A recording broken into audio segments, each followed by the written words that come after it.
If you're coming to Sicily, looking to renting, leasing, buying, this video is going to be for you. We've done a few of them in the past where we talk about some of the fundamentals of living here, moving here, life in Sicily, but Alfred has some real good legal advice for you in this. And I'm going to talk a little bit more about some practical ideas when choosing a place to rent, lease, or even buy. Now, all I did was scratch the surface today because we've been getting so many emails the last couple of weeks that I figured, okay, here's some major things that you really have to consider before you do anything. So basically, it's like basic stuff that at least will make you think, Esther. That's basically what it's about. All right, let's start out with whether you're renting or leasing. As I said previously, moving to Italy is you're moving to a foreign country.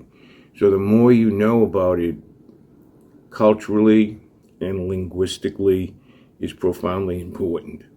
And of course, my discussion with you right now has nothing to do with becoming a citizen or attaining a visa or something like that. It's simply, do I want to rent a place or do I want to buy a place? One or the other. So let's talk about both of them. Renting a place. First of all, would you rent a house only after looking at a picture in the Sunday section of the Boston Globe or the New York Times?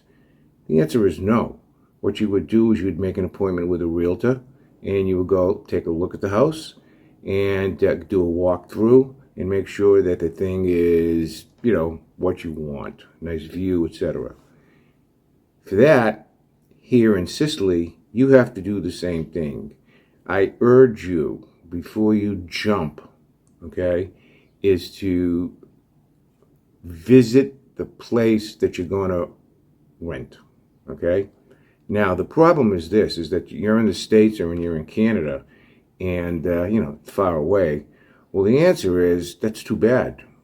Or else you're going to be stuck in a dump, or you're going to be stuck with a lousy landlord, or you're going to be stuck in an apartment that has got all sorts of what they call muffa. Muffa is mold. You don't want to have that. Or leaks, or cockroaches, or bed bugs. So the best thing that I could tell you to do before you do anything is to come to Sicily or to Italy and find a place that is to your liking, Now, how do I do that? Well, obviously, the best way to do that, is to retain a realtor from the town that you're thinking about. Do not use those places online that have a .uk, United Kingdom designation, because those people are, what they're doing is they're aggregating stuff from all the different websites, and they're trying to rent a place. And what happens is they contact the realtor and they end up cutting a commission or even charging a maximum commission or fee for you. So the best thing to do is go to the town or the area. Now, there are plenty of good realtors. There are a lot of not so good realtors. So you want to make sure that your realtor is a good realtor. Step one. Then step two, for yourself, what do you have to have practically? Well, if you're going to rent a place, you need to have a fiscal code. As I discussed this before, you go to your local consulate and you get a fiscal code, or if you're living in Italy for an extended period of time, you can go to the authorities here, the tax offices, and pick one up. That's number one. You can't enter into any type of contract, whether it's lease or whether it's to buy, without one. And if they're telling you that you can enter into the contract with no fiscal code, that's a red flag right off the get-go. Number two, make sure you have, and this is very important, make sure you have that lease signed. And not only signed, but put on record at the Registry of Deeds as a registered contract.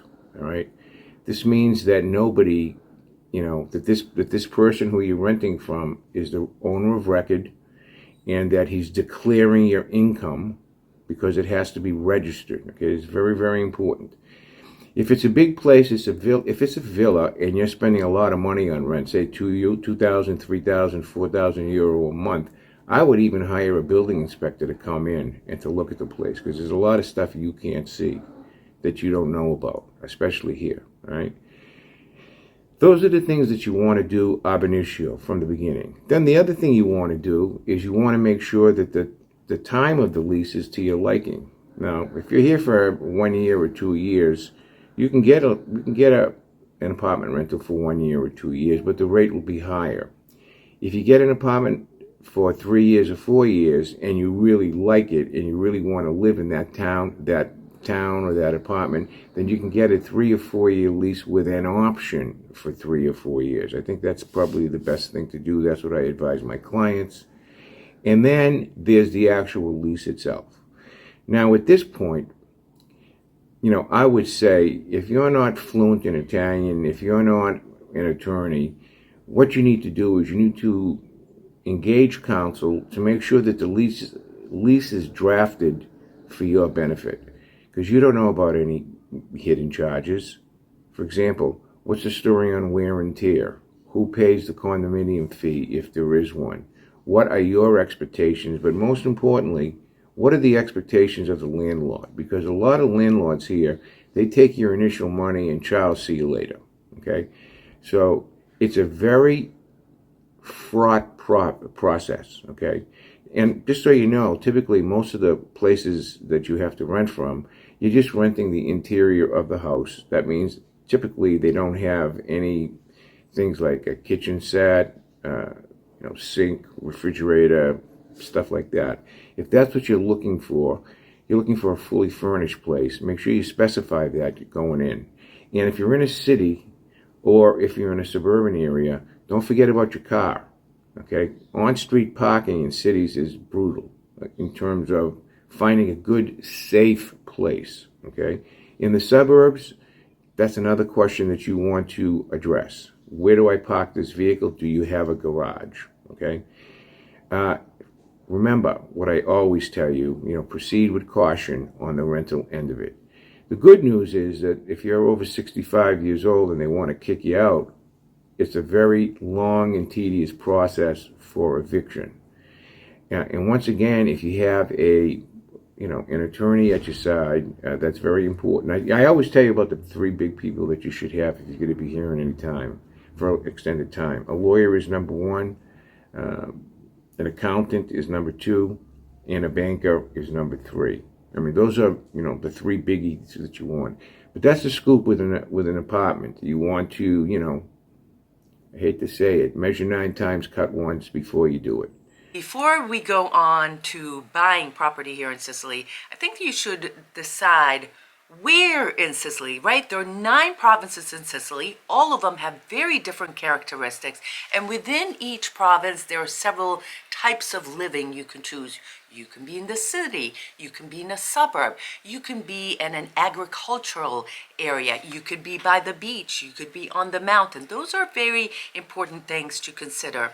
And we always say, come here and look at the property first. Before you even look at a property, why don't you come here and at least travel to 4 to 6 provinces and decide whether those kind of provinces are the ones for you, and specifically go to some sought out cities. Now, let's talk about cities. So if you have a city, for instance, Palermo, Catania, those are near airports. Those are very important things for us. Palermo, Catania, maybe, other cities as well have a lot of culture, a lot of theater, a lot of public transportation. Now, every town has some kind of a feast or a sagra or some kind of a cultural event. So rest assured, no matter where you go in Sicily, there'll be some festa, some sort of festa at some point of the year, besides, of course, the important religious festival. But consider that in some of these towns, there's not much else to do. So be careful when you choose these towns. Some of these towns could be very remote. And what does remote mean? It means that there's one supermarket, one church, one shop, and you really have to go outside of that town to find everything else. those are some important things to consider. Now, for me, as well as being near the airport, near Catania, because of the culture and so forth, it was important for me, I've said it many times, to be walking distance from the beach. Today, I just happened to have walked down to the beach for the last time of the season, and I was very grateful that I was able to do that without parking the car and so forth. So those are some location things that you should consider. Now, if you're going into an agricultural, like sort of an in the middle of nowhere farm, you have to consider that the nearest supermarket may be a few kilometers, a few miles away. Where's the nearest hospital? For us, being near a hospital was also very important. Being near a highway. Okay, so that may not be something that's important for you. Maybe you're not traveling so much, but certainly close to a main road, which will take you to the next city or next town. So those are just some things for you to consider, in my opinion, when coming here. Remember the saying of William Jones, Remember the saying of William James, the philosopher. The essence of genius is knowing what to eliminate. And ultimately, that's what you're going to have to do. Eliminate these provinces one by one, eliminate the locations one by one, the cities and towns, and then settle upon 2 or 3 and go ahead and make your choice. That's my advice. Yeah, and you also have to consider whether these are tourist towns. Syracuse, Ortigia is very sought after in these days. And I was talking to one of our guys. The rents there are pretty darn high because it is a tourist area. Let's not even talk about Taormina, because you can imagine the rent there is much higher than everywhere else. But some of these locations can have much higher rent. So you may want to be, let's say you really enjoy Ortigia, but don't want to pay for the rent. Maybe you want to find a place in the city of Syracuse, which is right outside of Ortigia, and walking distance. You'll be paying much less. Believe me, significantly less if you're right in the heart of Ortigia than if you're outside. Probably the most affordable, the prices that I've seen around is the province of Caltanissetta. Caltanissetta is one of the poor provinces, and homes there are much more affordable with respect to others.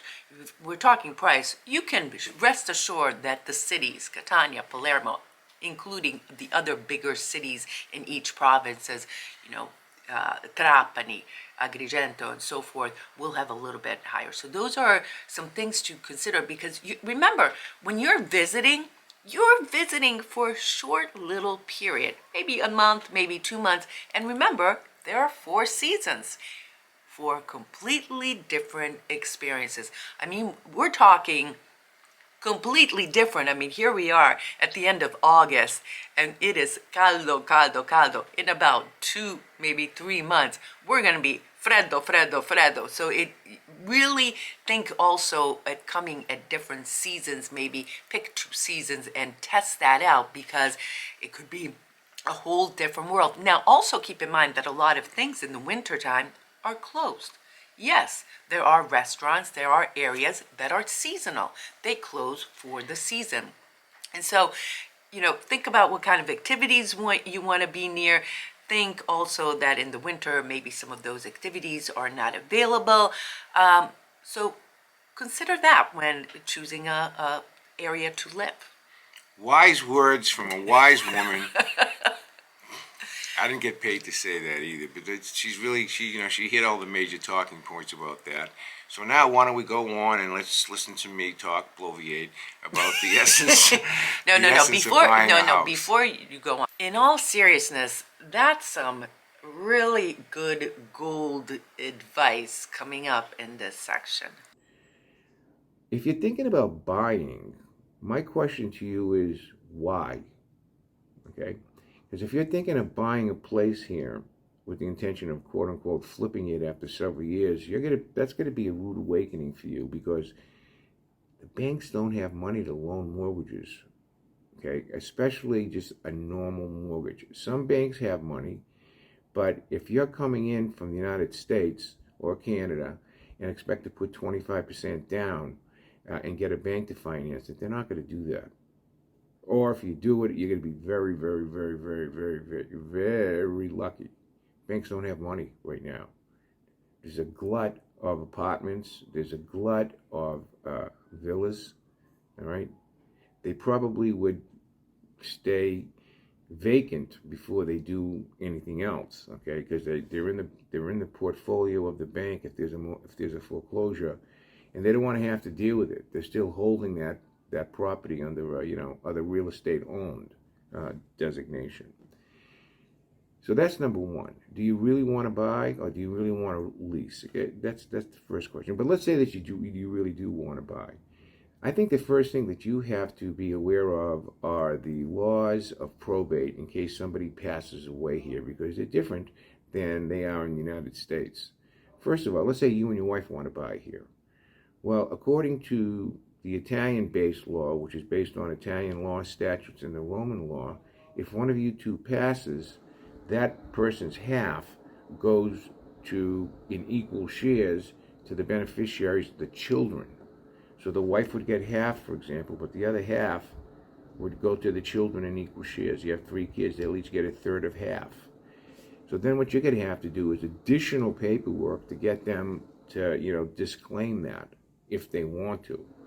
And if the kids have passed on and you have to deal with the grandkids, all of a sudden you're into a Chinese maze. So be very careful about that decision to buy, okay? And again, where to buy and what to buy, all right? Do you want to do yard work? Do you really want to do yard work in the blistering heat in Sicily? Or you want to have a condominium where it's done for you? You don't have to deal with it. You want a little garden? That's one thing. You want a big place full of groves that may be very scenic, but guess what?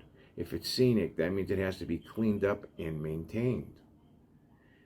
So why are you here? Are you here to just, la dolce vita, so to speak? Or are you here to, what? Okay? Again, you need to get a realtor. Again, you totally need a lawyer. You need a lawyer for a bazillion reasons, okay? What does it cost? Okay? What does it cost to buy a place here? Some place on the low of $5,000, that's dead low if it's a cash deal and there aren't any issues, to maybe 10 or 15,000 depending on how big the place is and what problems are associated with the place you're tending to buy. A lawyer will first get what they call he'll do a land research, make sure there aren't any lawsuits against that property. That's number one.